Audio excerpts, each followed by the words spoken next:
Okay, boys and girls, so we've been going over states of matter and changes of state for solids, liquids, and gas. So we read a book and then we've looked at a PowerPoint, and today we're going to watch a YouTube video to learn a little bit more about solids, liquids, and gas. Okay, so here is one that I think that you will find interesting. So let's take a look at that. Smile and learn. Oh, it's so hot. Hey there. I'm making some strawberry popsicles. It's steaming hot today, and I really wanted to have one. But for them to stay solid, I'd have to put them in the freezer like these ones and wait for a while. Really? You don't know what a solid is? It's one of the states of matter. Don't worry, I'll tell you all about them right away. Matter, the substance all things are made of, exists in three states: liquid, like this strawberry juice; solid, like this popsicle; and gas, like the water vapor coming out of this pot. Everything we drink is in its liquid state. Matter, in its liquid state, takes on the shape of the container, and its volume always stays the same. Particles are separated and can move freely. Can you see how they're moving? They look like they're dancing. The popsicles we eat are solid. Matter in its solid state is characterized by having a fixed shape and volume. Particles are held together in an organized structure. See? Lastly, the gaseous state. The vapor coming out of the pot is a gas.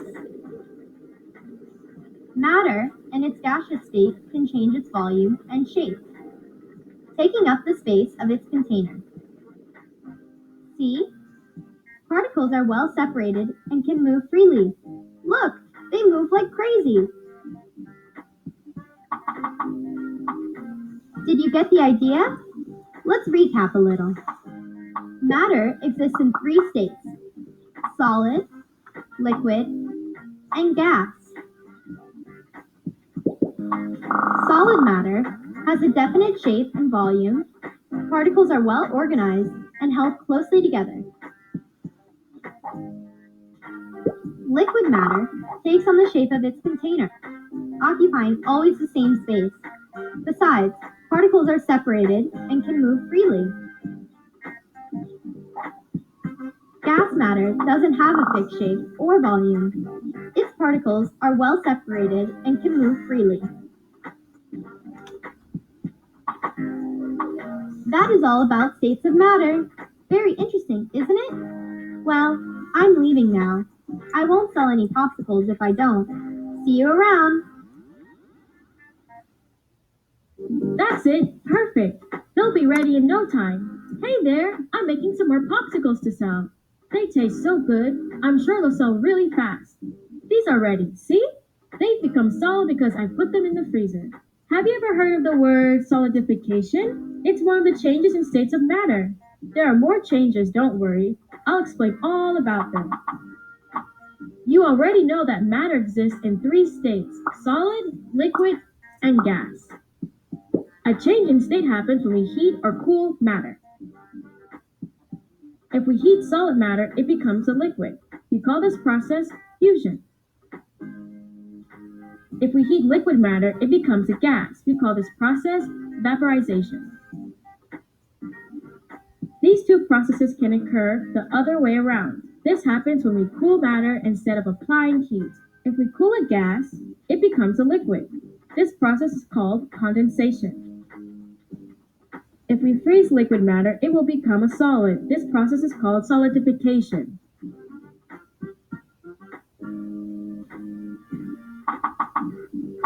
Oh no, the popsicles have melted. I completely forgot about them. Do you remember how we call the change from solid to liquid? Fusion. When a solid becomes a liquid, it's called fusion. When the temperature of a solid rises, the particles that make up matter start detaching from one another and move more freely. See? Liquid turns into gas when heated. Do you remember how we call this process? When a liquid becomes gas, it's called vaporization. When a liquid is heated, the bonds among the particles that make up matter become more loose. so particles move around freely. What if I cover this pot? What do you think might happen? Water vapor cools as it reaches the lid, and its state changes from gaseous to liquid. Do you remember how we call this process? I've just told you, haven't I? The change from gaseous to liquid is called condensation. As a gas cools, the particles that make up matter start coming closer to one another and move around more slowly. This will continue to happen till matter solidifies completely. I think the popsicles I froze up earlier are just about ready. That's right, I put some popsicle molds in the freezer a while ago. The liquid in the molds must have frozen up by now. The change from liquid to solid is called... Come on, you know this. I told you before. It's called solidification. During the solidification process, the particles that make up matter lay very close to one another and move less and less. These are the changes in the states of matter. Let's recap. If we heat solid matter, it becomes a liquid. We call this process fusion. If we heat liquid matter, it becomes a gas. We call this process vaporization. These two processes can occur the other way around. That happens when we cool matter instead of applying heat. If we cool a gas, it becomes a liquid. This process is called condensation. If we freeze liquid matter, it will become a solid. This process is called solidification.